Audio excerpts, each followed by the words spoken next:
दिए हुए हजारों करोड़ की प्रॉपर्टी यंग इंडिया के पास आ गई। जिसे कहते हैं ना, माले मुफ्त दिले बेरहम, पूरा सब मुफ्त में अंदर हो गया। जैसे जेब में संविधान रखना चाहते हैं वैसे जेब में प्रॉपर्टी रख ली थी। याद करिए जब 2022 में ईडी ने बुलाया था बात करने के लिए, तो कांग्रेस के कई वरिष्ठ नेताओं का ऑन एयर बयान है कि भाई अगर ईडी को ऐसा था तो वो घर पे आकर भी तो पूछताछ कर सकते थे ना। ध्यान हो तो ध्यान दिला दूं, प्रमोद तिवारी जी का दिया गया बयान है। मतलब इतना जलवाए जलाल है कि साहब घर पे आना चाहिए ईडी को अगर पूछताछ करनी, हम क्यों जाएंगे वहां पर। क्योंकि एक मानसिकता है कि दिमाग से ऊपर रखना अपने को, कानून से ऊपर। और ये वही लोग हैं नाविका जी, मैं लोगों को बताना चाहता हूं। सोचिए, एक तरफ ये जिनका समर्थन करते हैं, 39 लाख एकड़ जमीन होने के बाद वक्फ बोर्ड 1.25 करोड़ रुपए का मुनाफा देता सरकार को, टैक्स जीरो। दूसरी तरफ 3-2.5 हजार करोड़ रुपए की संपत्ति के बाद ये आपकी नेशनल हेराल्ड 90 करोड़ की देनदारी में बिक जाती है। तो अद्भुत आप लोगों का ज्ञान है। और मैं ये भी कहना चाहता हूं महोदय, आपकी सरकार थी 2008 में, आपने उसको बिकने कैसे दिया? आपने कैसे प्रकाशन बंद होने दिया? 3 अखबार थे, अंग्रेजी में नेशनल हेराल्ड, हिंदी में नवजीवन और उर्दू में कौमी आवाज। आपने विज्ञापन तक नहीं दिए। अरे तमाम अरे गहरे नत्थु खैरी संस्थाओं को आपने कितने कितने विज्ञापन दिए। सैकड़ों करोड़ के सीधे सीधे सरकारी भी संस्थाओं तक के डोनेशन अवेलेबल हैं। उसी समय राजीव गांधी फाउंडेशन के ऊपर 150 करोड़ का डोनेशन मिल गया।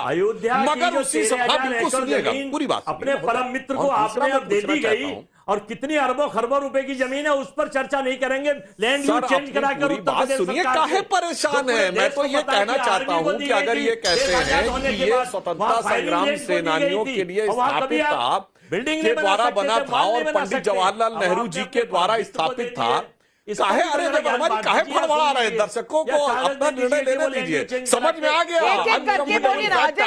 बीच में चिल्लाने के अलावा कोई विकल्प नहीं रह गया। आपने अपने टर्न पे बोली, आप बोल रहे थे, मैं एकदम शांति से सुन रहा था।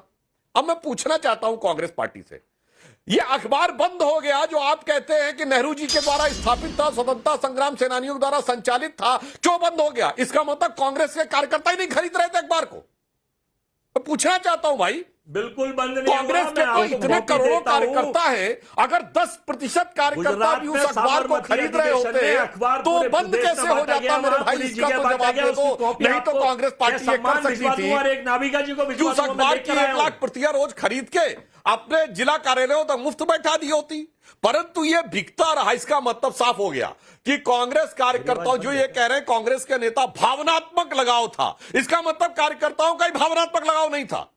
वरना ये कैसे हो सकता है कि नेहरू जी के द्वारा स्थापित स्वतंत्रता सेनानियों द्वारा संचालित अखबार बंद हो गया कांग्रेस के शासनकाल में?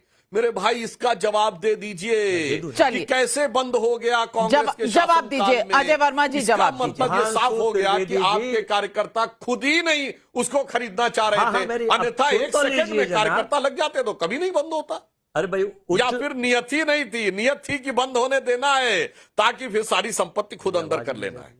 जब आवाज जा रही है, आपको हर चीज पर इतना शक क्यों होता है मुझे समझ नहीं आती। चार्जशीट आती है तो आपको शक हो जाता है, आपको मैं काउंटर का समय दे रही हूं तो आपको शक हो जाता है कि आवाज ही नहीं जा रही। आवाज बुलंद है, नियत बुलंद रखिए। देखिए, हमारी नीति भी बुलंद है, नियत भी बुलंद है, हमारी इनकी तरह नहीं है। अभी अधिवेशन हमारा 8 और 9 तारीख में CWC की बैठक थी और AKICC डेलीगेशन की बैठक थी।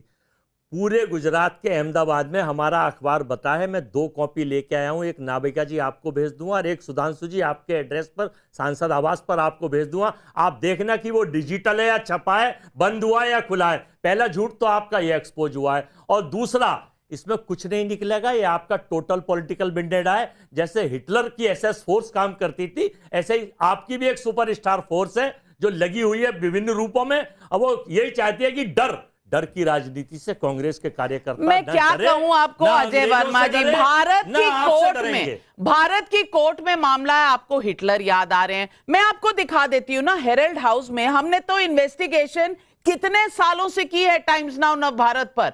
ये आपको दिखा देती हूं, ये लखनऊ की तस्वीरें हैं, नेशनल हेराल्ड की, जो एसोसिएटेड जर्नल्स की। वहां बियर की दुकान चल रही है, वहां पर बियर की दुकानें, अगर हम वो तस्वीरें लगा दें, ये तस्वीरें हैं जो बियर की दुकान चल रही है वहां लखनऊ में, ये देख लीजिए। ये जो प्रॉपर्टी है ये एसोसिएटेड जर्नल, जहां अखबार बनना चाहिए, यहां वाइन एंड बियर बिक रही है।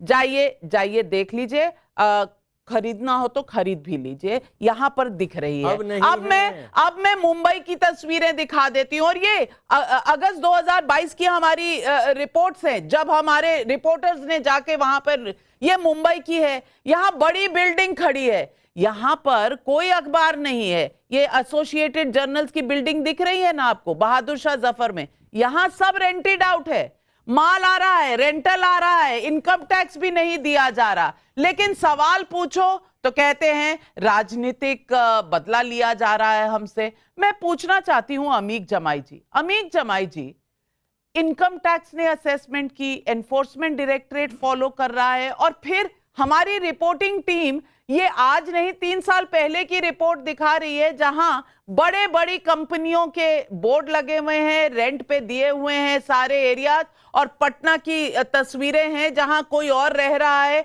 कहीं से अखबार नहीं आ रहा।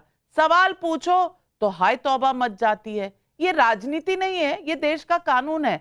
हम ही टैक्स देंगे, राहुल गांधी, सोनिया गांधी की कंपनियां टैक्स नहीं देंगी। नाविका कुमार मैम, देखिए, आप तो इस पूरे केस को इनिशियली आप कवर कर रही हैं। मैं जानता हूं कि पूरे देश के जो जर्नलिस्ट हैं इस पूरे मामले को लेकर सब बोर्ड हो चुके थे कि इस मामले में आदरणीय राहुल जी के खिलाफ, सोनिया जी के खिलाफ कुछ बनता नहीं था। लेकिन क्योंकि हमारे प्राइम मिनिस्टर को, गृह मंत्री जी को, जो मेन ऑर्केस्ट्रेटेड है इसके पीछे, उनको हर हफ्ते देश में एक नया हेडलाइन चाहिए, एक नया हेडलाइन छिपाया जाएगा, एक नया हेडलाइन लाया जाएगा। हेडलाइन छिपाया क्या है? पाकिस्तान ऑक्युपाइड कश्मीर में पूरा यूएस का जो डिप्लोमेसी वहां पे बैठा हुआ है, उस पर जवाब न देना पड़े अंतर्राष्ट्रीय मामले में, तो एक हफ्ते में नया नमूना हमारे देश में सामने आ जाता है। सवाल यह है कि ईडी का जो इस देश में क्रेडिबिलिटी है, सीबीआई का तो खत्म ही हो चुका था। इस देश में सीबीआई को कौन मानता है? वो सारे लोग, अगर हमारे प्रफुल्ल पटेल साहब कह रहे थे देश के हमारे गृह मंत्री जी की, मैं प्रफुल्ल पटेल को बर्बाद कर दूंगा, उन्हें मैं खत्म कर दूंगा, भ्रष्टाचार खत्म कर दूंगा। क्या हुआ? आरएसएस में प्रफुल्ल जी समा गए, चंगासी, सब चंगासी, प्रफुल्ल जी चंगासी। तो ये राहुल जी को रास्ता रोकने का, इंडिया ब्लॉक के एलओपी का रास्ता कैसे रोका जाए, आपने गलत नंबर डायल कर दिया। आप आदरणीय राहुल जी को डरा लोगे, आप आदरणीय अखिलेश यादव जी को डरा लोगे, ये आपका गलतफहमी है।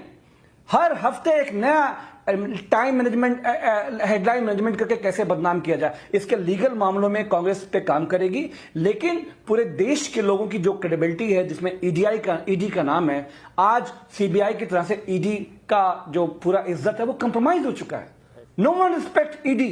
जो सरेंडर कर मुझे ये नहीं पता नेताओं की कभी जो इज्जत है वो कॉम्प्रोमाइज नहीं होती, लेकिन ईडी की हो जाती है, सीबीआई की हो जाती है। सवाल पूछा जाए कि भाई Associated Journals, Young India, National Herald, यहां क्या हुआ, राहुल गांधी, सोनिया गांधी, जवाब आता है प्रफुल्ल पटेल का। अब सुधांशु त्रिवेदी जी, विडंबना बड़ी है, सवाल कुछ जवाब कुछ, क्या भटकाए बिना कोई सवाल का जवाब नहीं आ सकता? देखिए, मैं दोनों बातों का उत्तर देता हूं। पहले टेक्निकल इसमें बता दूं कि ये एक पीआईएल दाखिल हुई थी जब यूपीए की सरकार थी। 2012 में सुब्रमण्यम स्वामी ने शुरू किया, और अक्टूबर 2013 में दिल्ली हाई कोर्ट के निर्देश पर यह केस रजिस्टर्ड हुआ। अमीक जमाई जी और अजय वर्मा जी को ध्यान देना चाहिए, अक्टूबर 2013 यूपीए की सरकार में, तब तो मोदी सरकार का नामो निशान नहीं था। अब केस तब शुरू हुआ, कार्रवाई अब हो रही है, तो इनको लग रहा है कि साहब ये तो बड़ा वेंडेटा के साथ हो रहा है। और अमीक जमाई जी तो शायद भूल गए जो वो बोल रहे हैं। मुलायम सिंह यादव जी का तो वीडियो अवेलेबल है। कांग्रेस तो बहुत खतरनाक पार्टी है, वो किसके बारे में था, उनका वीडियो अवेलेबल है कि अगर अमर सिंह नहीं होते तो मैं जेल चला गया होता। तो ये कांग्रेस पार्टी के ही बारे में था। अच्छा, ये डिस्प्रोपोर्शनेट एसेट का केस किसके जमाने में हुआ था? मुलायम सिंह जी पे और मायावती जी पे। लालू प्रसाद यादव जी पे केस कब रजिस्टर हुआ? वो जेल कब गए? लालू प्रसाद यादव जी के 97 में दिए गए बयान है कि कांग्रेस पार्टी मुझे जेल में डालना चाहती थी।